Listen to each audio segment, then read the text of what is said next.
Okay, मैंने आपसे कहा कि डिस्प्लेसमेंट रिएक्शन के लिए सबसे जरूरी है रिएक्टिविटी सीरीज। रिएक्टिविटी सीरीज क्या है? Reactivity series is a list of elements that is the metals which are arranged according to their decreasing reactivity. देखिए, हमने अरेंज किया है some element that is the metals को उनकी रिएक्टिविटी के हिसाब से।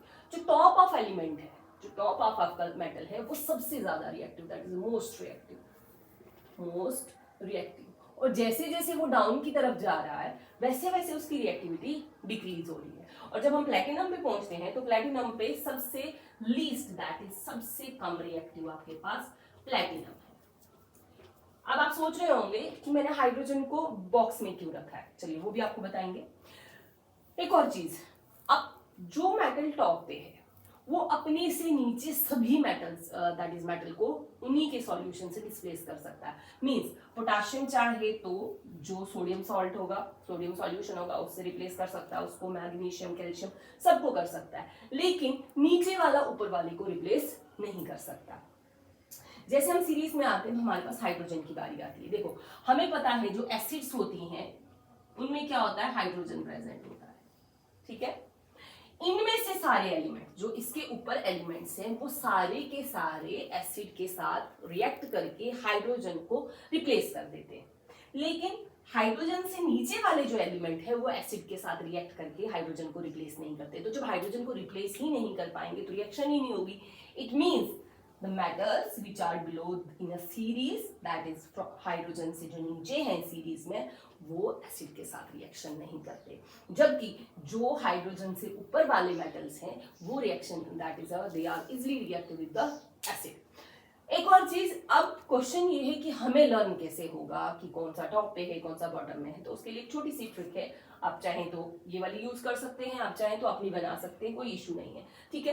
अब याद करने के लिए हम सबसे पहले क्या करेंगे, that is a potassium, Kashi, ठीक है, नाथ, Na फॉर सोडियम एंड नाथ, काशीनाथ, कामाली। अब बोलोगे मैम के से लिखते हैं हम, तो केमिस्ट्री तो का भी लिख सकते हैं, ठीक है।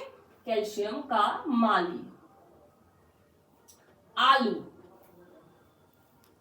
Zn जरा लिख सकते हैं आप, फीके, और Pb दैट इज लेड, पकाता है, हाइड्रोजन दैट इज है। अब चलिए यहां तक तो हो गया। अब हाइड्रोजन से नीचे वालों की क्या है, दैट इज कॉपर। तो कॉपर को आप लिख सकते कौन है, आगे आओ और पराठे खाओ। प्लेटिनम को पराठे यूज कर सकते हैं। तो ये हो गया आपकी एक ट्रिक, काशीनाथ का माली, आलू जरा फीके पकाता है, कौन है, आगे आओ और पराठे खाओ। This is just a trick. चलिए हम कुछ एग्जांपल्स लेके चलते हैं। देखिए, अगर मेरे पास पोटाशियम सल्फेट सॉल्यूशन है, ठीक है, और मैं इसकी रिएक्शन सोडियम के साथ करवाती हूं, there is no reaction, there is a no displacement because potassium is more reactive than sodium। तो more reactive को less reactive replace नहीं कर सकता, तो हम बोल सकते हैं कि यहाँ पे रिएक्शन नहीं होगी, that is a no reaction,